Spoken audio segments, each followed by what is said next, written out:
The rain came down like a secret nobody wanted to keep, and Daniel Meyer told himself he was fine. Just one more bolt, one more test, one more promise kept. Hook. He wasn't the kind of man who said no when someone needed help, even if the help cost him sleep, money, and the last good drop of strength in his body. Re-Hook. If he had said no that night, he never would have met the woman who would change everything. The call came late, a voice that sounded brave and scared at the same time. My car won't start. I'm by the old road with the bent sign. I didn't know who else to call. He could have said try again tomorrow. Instead, he grabbed the jump pack, shrugged into a jacket that never kept out the water, and went. He found a vintage coupe sitting crooked with its hood half open, rain stumbling off it in shining sheets. The woman stood there in a thin coat, like she'd walked out of a picture and straight into the storm. Charlotte, she said when he asked her name, then added with a small smile, most people call me Lottie. Daniel didn't ask for more. He listened to the quiet clicks, watched how the dash stayed dead, and knew the battery was done. We'll get you warm first, he said, then we'll make it right. She tried to pay him up front, a crisp bill he could have used for a week of sandwiches, and he shook his head. Pay me with patience, he said. That's in short supply around here. Back at the shop, he worked through the kind of tasks that look simple and eat your strength. Cables, clamps, checking parasitic draw, replacing a cracked ground strap that had probably been failing for months. Lottie watched like people do when they're not used to watching, taking in the slow rhythm of real work. They made small talk that wasn't small about quiet mornings, about music on long drives, about how engines are honest if you listen. Somewhere between the old alternator test and the new battery going in, Daniel's hands started to shake. He told himself it was just the cold. It wasn't. He hit the switch. The coupe came alive. Relief washed through the room, and then the floor tilted, the light blew apart, and his body gave up. He collapsed hard, tools chiming against concrete like startled birds. He woke under light that hummed too loud and smelled like the color white. Lottie was there with her coat draped over her knees and worry written all over her face. You scared me, she whispered, like a secret she couldn't hold in anymore. A nurse said words Daniel pretended not to hear. Dehydration, overwork, electrolytes. Lottie brought water to his lips. The kindness stunned him more than the fall. He tried a joke. It came out thin. Guess I needed a tune-up. She laughed anyway and told him he wasn't alone. That landed in a place he kept locked. By dawn, he signed papers he didn't read and walked out stubborn because that's what pride does. Lottie drove him back. She asked about the photos taped to his office door, the kid with the crooked grin holding a fishing pole, the woman with a bandana and a tire iron. So he told her a little. The kid was him. The woman was his mother. She could fix a carburetor and bake a pie on the same afternoon, he said, and smiled like it still hurt, because it did. Lottie listened the way people do when they aren't waiting for their turn to speak. At the shop, he thanked her and tried to say goodbye like this was just another late-night rescue. She nodded, almost like she believed him, then looked at the fresh bandage on his arm and said softly, You helped me. Let me help you. He didn't answer. He turned to the door. Behind him, she added one more sentence he couldn't shake. I'm not who you think I am. The porch light flickered, the rain stilled, and the truth waited just out of reach until a shadow moved across the office window and something crashed in the dark. The sound wasn't like a dropped wrench. It was thicker, meaner. Daniel moved first, because that's what he knew how to do. He pushed the office door, and an ache of cold air rolled out. The side window was spiderwebbed with a fresh break. He saw the scattered papers, the petty cash tin flipped open, and the drawer where he kept his late accounts yanked halfway out. Stay behind me, he said, palm back toward Lottie without looking. Hook. A good mechanic knows when a noise isn't right. This noise carried trouble. Re-hook. Trouble rarely travels alone. From the hallway came the quick scuff of shoes. Daniel stepped forward. A shape bolted past him, lean and fast, clutching a bundle. He grabbed a sleeve. Fabric tore. Footsteps vanished into the wet. Silence pressed down. Lottie's breath shook. Are you okay? She asked, voice steadying itself one word at a time. Daniel nodded, jaw tight. He checked the register, the lockbox, the old photo of his mom that had fallen face down. The cash was gone. So were two sets of keys he never should have left where he did. He hated that he cared more about the keys. Keys meant access. Keys meant return trips. Lottie picked up the photo with careful hands and set it upright. Who would do this? She whispered. He almost said, anyone who's tired and broke. Instead, he said, someone who doesn't know the difference between needing help and taking it. Out back, the rain ticked on the tin awning. Somewhere a siren wailed and faded. He should have called someone. He didn't. He swept the glass, taped the window, changed every code he could change, and put the keys that were left into a drawer only he opened. Lottie worked beside him without being told. Dustpan, broom, a quiet focus that made the room feel less broken. When they were done, she walked to the coupe, then turned back like a thought had caught her mid-step. I'm serious about not being who you think, she said. I'll tell you, just not with that window looking at us. Daniel's first instinct was to wave it off. Then he saw the way her hands trembled and realized it wasn't drama. It was fear. He nodded once. There's coffee upstairs, he said. It's terrible. That's okay, she answered. Terrible is honest. They sat at the small table near his one decent window, steam ghosting off chipped mugs. Lottie wrapped her palms around the heat and stared at the place where the city would be if there were one. My name is Charlotte Bauer, she said, slow and careful, as if the syllables weighed more than they should. My family owns a company that buys places like this and turns them into something polished. Or empty. She didn't look up. There's someone I'm supposed to marry. I've never said yes. I've also never been asked. Daniel felt something old and stubborn rise in him, the part that hates being measured by what's in your pocket. And the car? He asked. Not a stunt, she said, meeting his eyes. It was mine before it was a talking point. It won't be on any brochure. I came here because I wanted to remember what it was like to need someone for something simple. And then you. You collapsed trying to help me. He could have made a joke. He could have made it easy. He didn't. So what do you want from me, Charlotte Bauer? He asked, using the name like a test he didn't want her to fail. She flinched, then held the look. Not money, not a headline, she said.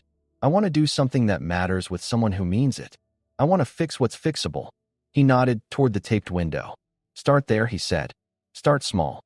She smiled like it hurt in a good way. But the smile died when his phone vibrated and an unknown number lit the screen, sending a mean chill through the room. He answered, and a man's voice too smooth to be local said his name like it already belonged to him. Daniel Meyer. I hear you met Charlotte. The line hissed. The voice added, friendly as a knife. We should talk about staying away. Daniel didn't like threats that dressed up as advice. Hook. The caller said keep your distance and nobody gets hurt. Rehook. He also knew exactly which drawer held Daniel's spare keys. Wrong number, Daniel said, and hung up before his temper could say something that would cost more than glass. Lottie stared, waiting for either the truth or a lie. He gave her the truth. Someone thinks I'm easy to move, he said. They're not from around here. I'm sorry, she whispered, guilt catching in her throat. This is my fault. No, he said, quick and firm. It's theirs. Blame belongs to the hands that take. He stood, restless energy rattling his ribs. If they come back for the keys, I'm not making it easy. He changed the locks that day. Then he changed the habits that make a man predictable. He installed a heavier bar inside the shop door, moved the safe, boxed up what little cash he kept, and called Frank Adler, old friend of his mother's, older friend of common sense, to borrow a camera no one would notice. Frank brought coffee that tasted like burnt courage and a roll of heavy tape. You're your mother's kid, Frank said as they worked, but you don't have to be her ghost. The word stuck like a burr. Lottie listened from the doorway, sleeves rolled, eyes bright with a stubborn kind of fear. We could go to the police, she said. We will, Daniel answered. Right after we make it so they come and find nothing. By late afternoon, the shop felt different, less like a target, more like a promise. Lottie stood beside the front counter, looking at the board where Daniel kept notes. Parts to order, calls to return, small debts he never chased. What if we did something bigger than survive? She asked, voice soft but sure. What if this place could be more than repairs? What if people had a reason to gather again? Daniel followed her gaze to the empty unit next door, its dusty windows reflecting the gray light. He almost said that big ideas belong to people with safety nets. Then he remembered the broken window and the phone call and the way helplessness feels like rust. You don't notice it until it's everywhere. Say it, he told her. Say the whole weird dream. She did, and her dream was simple enough to be brave. Clean out the unit, build a counter for coffee that doesn't taste like apology, set up shelves for local goods soap. jam, small things made with hands, and hang a board where people could leave notes that weren't bills. No grand opening, she said. Just a door that stays unlocked. Daniel looked at his shop, at the old lift that still worked, and the new window patch, and the tools that had outlasted people, and he felt something unbolt in his chest. If we do this, he said, we do it without your family's money. Lottie didn't hesitate. Then we do it with ours, she said, nodding toward the two of them, toward the tiny circle that suddenly felt like a start. They made lists that night like kids planning an escape. Paint, lights, secondhand stools, a grinder that wouldn't die after a week. Frank shook his head and smiled and said, "You're both fools." "Good. The world needs fools with hammers." They laughed for the first time all day, real and unguarded, and the room felt less haunted. At closing, Daniel walked Lottie to her car. The air had that clean smell storms leave behind, and the sky looked scrubbed. "Tomorrow," she said, hand on the door. "We start tomorrow." "Tomorrow," he agreed. She hesitated, then added, "There's one more thing you should know." He raised an eyebrow. "The man who called," she said, voice going quiet in a way that meant danger. "He doesn't work for my father. He works for the man my father wants me to marry." A car turned the corner slow, headlights off, engine low, windows dark. It stopped across the street and idled like a held breath. The idling car across the street made the night feel thinner, like a sheet held too tight and ready to tear. Hook. Daniel knew the difference between something broken and something pretending not to be. This was the second kind, quiet with purpose, patient in the worst way. Rehook. People who show up with their lights off don't come to talk. He lifted a hand without looking at Lottie, a small signal that said stay close, and stepped off the curb slow enough to keep his pulse from showing. The engine purred, a cat with its ears flat. He could see two silhouettes, driver and passenger, both angled forward the way men sit when they've decided they're owed the ending they want. The passenger's window cracked a finger's width, smoke drifted out, and the voice that followed was smooth as a showroom floor. "Evening, Mr. Meyer." "Ms. Bauer." The way he said her name carried ownership. Daniel felt something in him lock, like a ratchet catching a tooth. "You're done here," the voice added, soft like bedtime. "Walk away, no one gets scratched." Daniel smiled a little to keep his hands from bawling. "You're parked on my view," he said. "Move along." The passenger laughed, low and warm, like this was a favor between neighbors. "You're a practical man," he continued. "Be practical now. There's money for your trouble, more than this place will ever make."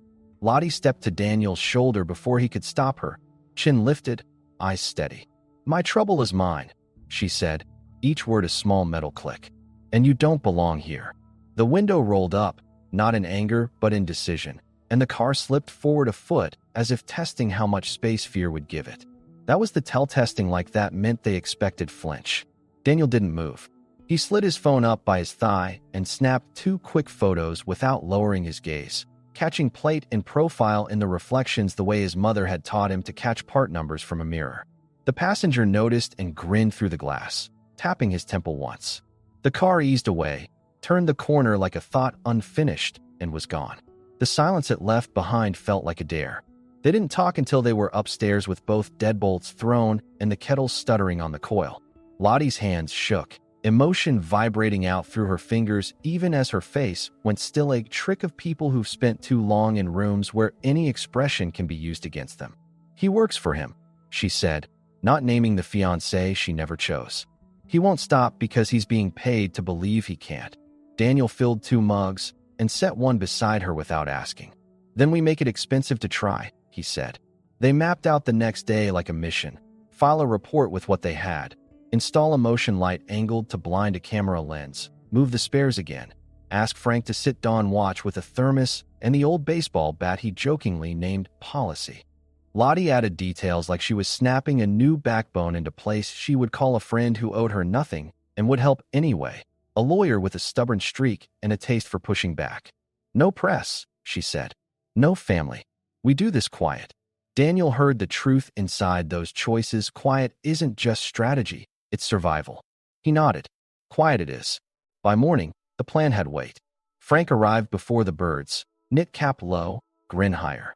He and Daniel ran wire and mounted the light at an angle that would punish anything with a lens.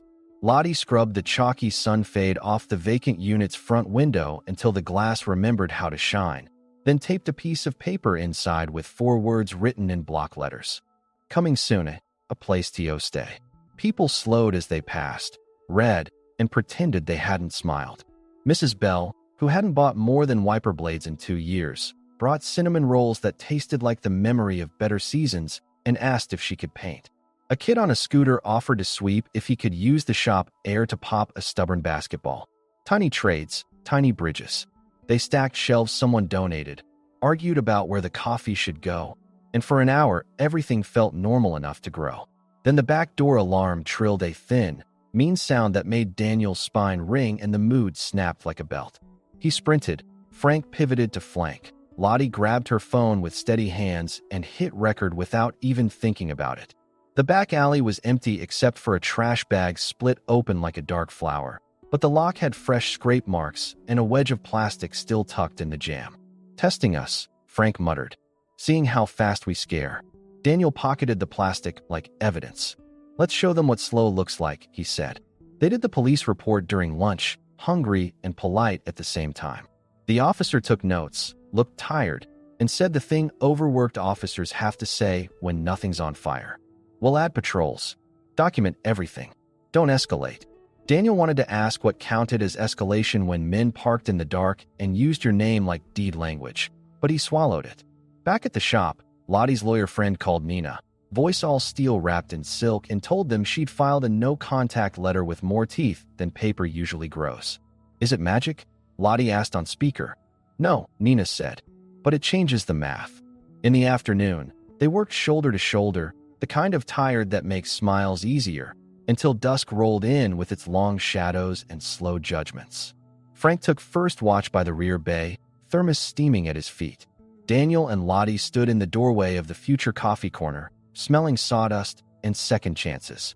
You know this might not end clean, Daniel said quietly, not to scare her, but because promises break when you build them on lies. She leaned her shoulder into his, not flinching. I'm not here for clean, she said. I'm here for true. They closed just after dark, checked the locks twice, and walked toward Lottie's car under the new motion light's hard white spill. That's when the phone buzzed again. Different tone message. Not a call, on Lottie's face changed in the way faces do when words pull a trapdoor. She handed the screen to Daniel. A live photo played, a 3-second loop of their brand new front window, perfect and whole, then glittering into a rain of shards under the swing of a small steel hammer held by a gloved hand with a tiny, unmistakable scar near the thumb. The caption under it was just 2 lines, neat and unhurried. Doors can be closed. So can mouths. Daniel looked up, throat tight, and saw a shadow detach from the curb across the street. The same passenger stood there now, no glass between his smile and the night. He lifted the hammer in lazy salute, as if introducing a friend, then pointed not at Daniel, not at the shop, but at Lottie's heart with his eyes, like a promise he'd already scheduled. Sirens rose somewhere far and late. The man dropped the hammer into a bag and stepped back into darkness the way good magicians do, not disappearing so much as reminding you he'd never needed light in the first place. The night carried his laughter long after he was gone, thin and sharp, like glass under boots. Hook. Daniel had grown used to fixing things that break. But this was different. This was someone promising to keep breaking until fear did the rest. Rehook. And yet, when he turned to see Lottie's face, he didn't see fear. He saw fire. Her jaw was set, her eyes steady, and when she spoke, her voice didn't tremble. We don't back down, she said. Daniel wanted to argue, to tell her this wasn't her fight, but deep down he knew it was. Because the fight wasn't about windows or threats. It was about whether they had the right to build something honest in a world that wanted to buy and bend everything. They spent the night upstairs, blinds closed, tools within reach. Frank stayed downstairs with his bat leaning against the wall, stubborn and unmovable as a guard dog. Sleep didn't come, but quiet did, the kind of quiet you get when exhaustion runs out of places to sit. At dawn, Daniel opened the shop door to find the window untouched, whole, like the message had been a rehearsal instead of the play. Still, he taped plywood over it, heavy and loud, as if daring anyone to try. Lottie brewed coffee that tasted only half terrible and handed him a mug. "We can't live like fugitives in your own place," she said. He nodded. "Then we changed the script." She raised a brow. "What does that mean?" Daniel smiled without humor. "It means if they want to watch, we give them something worth watching." By noon, the plan was moving. Daniel made calls to every person who owed him a favor, not in money but in respect. Old customers, neighbors, people whose engines he'd fixed for little more than thanks. He told them there'd be work to do at the vacant unit. Painting, sanding, hauling. No pay, but food and coffee, and the promise that this wasn't about business, it was about belonging. People came. At first a trickle, then a stream. Retired mechanics with stiff backs. Teenagers with more energy than aim. Moms with paint rollers in one hand and toddlers balanced on the other. Frank barked orders like a foreman, and the place began to change. Walls shed their gray. Counters took shape. Music crackled from a borrowed radio, filling the air with something that felt almost like celebration. And all the while, Daniel knew eyes were on them. The dark car passed twice, slow and deliberate, its tinted windows a mirror that showed nothing but their own determination. When the car came the third time, Daniel was ready. He stepped into the street, grease still on his arms, and held up his phone high enough for everyone to see. The crowd quieted. The car slowed. Daniel pressed play. The video Lottie had saved the hammer, the scar, the threat filled the screen in front of dozens of witnesses. Gasps rippled through the workers. Murmurs rose sharp and angry. For the first time, the watchers weren't just watching Daniel. They were watching the whole town. The car hesitated, then rolled on, its presence weaker for the first time. Daniel lowered the phone, heart thudding, and looked at Lottie. She was smiling not with relief, but with something fiercer. "You just made it our fight," she said. "Good," Daniel replied, "because ours is bigger than theirs." That night, the shop was brighter than ever. Strings of borrowed lights hung across the lot. Food was passed hand to hand, and laughter rose where silence had sat heavy for too long. Daniel stood near the doorway, the smell of sawdust and chili mixing in the air, and for the first time in years he felt like he wasn't holding the world up alone. Lottie slipped beside him, her shoulder brushing his, her hair catching the glow. "This is what I was looking for," she whispered. "Not money, not freedom to run, but the freedom to stay." He wanted to answer, but the roar of an engine cut him off. Tires screamed against asphalt outside. Too fast, too reckless. People scattered, children pulled close, voices shouted. A black SUV barreled into view, headlights blazing, horns silent, grill aimed at the heart of the gathering. Daniel's blood froze, his muscles already moving. He shoved Lottie back behind the counter just as the vehicle skidded sideways, brakes shrieking, and came to a stop inches from the crowd. Doors flew open, shadows stepped out, and the voice from the phone rang clear and cruel across the night. "Time's up, mechanic."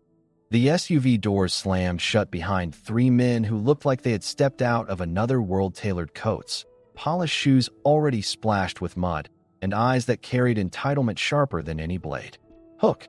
Daniel had been outnumbered before, but never outvalued. This was power trying to buy fear. Re-hook. And for the first time, the town stood with him. Dozens of people who had spent the day painting and sanding didn't scatter. They tightened in closer, like walls rising around him. The passenger, the same man with the scar on his thumb, smirked as if the night was his to command. "Walk away, Meyer," he said, voice rolling over the lot. "You and the girl. This place isn't yours to save." Daniel felt Lottie step up beside him before he could stop her. Her hand brushed his arm, steady and sure. "It's ours," she said, her voice clear enough for everyone to hear. "And you don't scare us anymore." Murmurs rose like wind through trees, the crowd echoing her defiance. For a moment, the scarred man faltered and used to resistance coming not from one, but from many.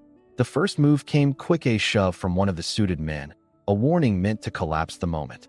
But Daniel didn't collapse. He caught the man's wrist, turned, and used the mechanic's leverage of joints and torque. The attacker went down hard on the wet pavement, gasping. The crowd erupted not with panic, but with shouts of support, boots stomping, voices demanding justice. Phones lifted everywhere, cameras catching every detail under the string lights. The scarred man realized too late that shadows were useless against 100 lenses. His smirk twisted into a curse as he yanked the fallen man back and barked for retreat. Engines roared again, the SUV reversing fast, tires spitting gravel. The men climbed back inside, their bravado shredded by the weight of witnesses. The car sped away, swallowed by the dark, leaving only silence behind. But it wasn't fearful silence. It was the heavy, breathless quiet that comes after a storm passes and everyone realizes they're still standing. Frank stepped forward, bat still in hand, and spat on the ground. "Guess they didn't read the sign," he muttered. Laughter broke, nervous but real, spreading through the crowd until it became something stronger, triumph. Daniel looked at Lottie, her cheeks flushed, her eyes wet but blazing. In that moment he knew she hadn't just chosen to stay, she had chosen him, chosen this fight, chosen this life. The weeks after turned the scare into a story that carried weight in every corner of their lives. The community project opened, shelves filled, coffee brewed strong but not bitter. Families lingered. Strangers stopped to help. What started as a defense became a rebirth. And through it all, Daniel and Lottie stood side by side, not as heiress and mechanic, not as a rich girl running and a tired man surviving, but as two people who had chosen each other when fear said they shouldn't. One evening, as the sun bled gold across the sky, Daniel pulled something from his pocket, a simple silver ring, old and worn, the last gift from his mother. His hands shook as he held it out. "I don't have speeches," he said gruffly. "I only know that since the night you called, I haven't wanted to be anywhere else but here with you." Lottie's tears slipped free, but her smile never broke. "Then don't be anywhere else," she whispered, sliding the ring onto her own finger before he could. The town's lights flickered on, laughter rose from inside the store, and beneath the quiet hum of life, Daniel realized what his mother had meant when she said some engines run forever if you care for them. Love, like work, wasn't about perfection. It was about staying, fixing, choosing every single day. And so, in that forgotten place now found, a poor mechanic and a runaway heiress built something no one could buy and no one could break. A life, a home, a love that was real.